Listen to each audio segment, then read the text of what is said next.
So this is another post about running and the kind of things that you should be doing or focusing on in order to be able to run without picking up injuries.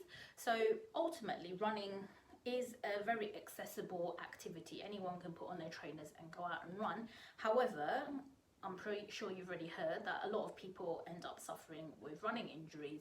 So why do we end up with so many running injuries?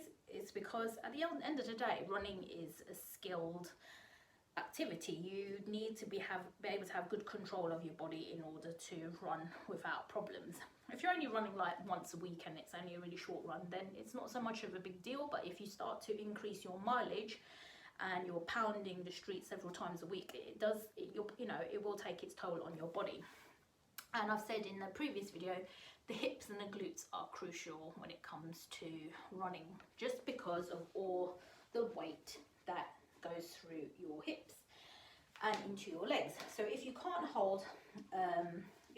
bear weight in your hips, then obviously running is going to be an issue, and it's going to become quite painful in other areas of your body, and it might be either below the waist or above the waist. It can show up in your shoulders and your neck. So when you run, you spend a lot of time on one leg, believe it or not. So if your hips aren't strong, so all the muscles around your pelvis are there to support your pelvis, and if that isn't strong, you might find that this happens. So your hip drops. So when you're standing relaxed, you might find that actually it's this. Your hips drop to one side. Let's see what happens if I stand on this side. It might go like this. Yep. So you've got that. That will be happening when you're running. Every time you run, one side is dropping down. And this can start to impact on your spine and your vertebral column. So that's strengthening around your hip abductors. So they're the muscles that take your leg away. So when you're standing, you're balanced. The hip abductors are the muscles that are helping you maintain that balance there. What you should be able to do with your hips is have that control when you're standing on one leg, to be able to move around and still keep your pelvis level and square. So if I come forward here, what you'll see is this is a hinge. Actually, I'll do it on both legs. This is a hinge position. So here I'm using my glutes to get back up into that standing position. When I go into a single leg, this is when you can see if the pelvis is moving. So come onto one leg. This is a level pelvis.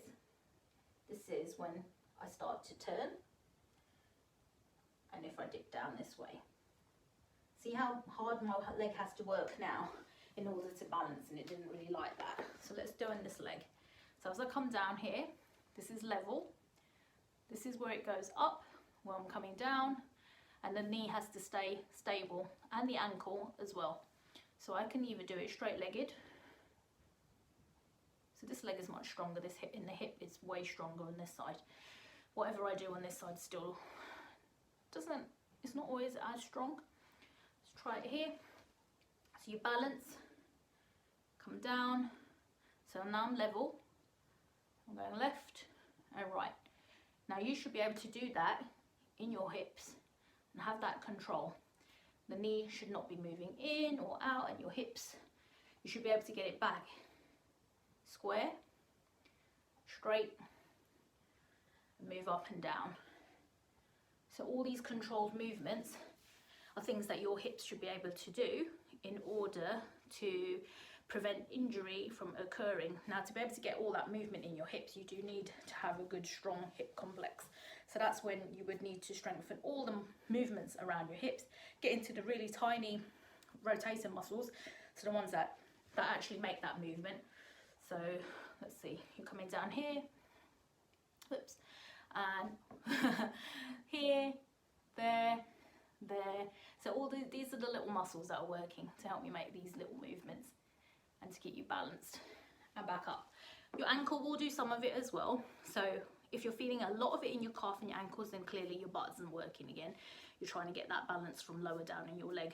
But if your hips aren't great, there is that DIY course that I've got, which is on the hips, happy healthy hips, and that will actually take you through all the movements you need to do to improve the strength of your hips, and it will show you, actually you can go through the movements and you can find out which ones you are deficient in. So you might be like, some movements you might be stronger than others, so it will tell you how to focus on the ones that you really need to work on. So the link is going to be in the comments, and there'll be more videos on here about how you can strengthen and engage your hips and glutes. Okay.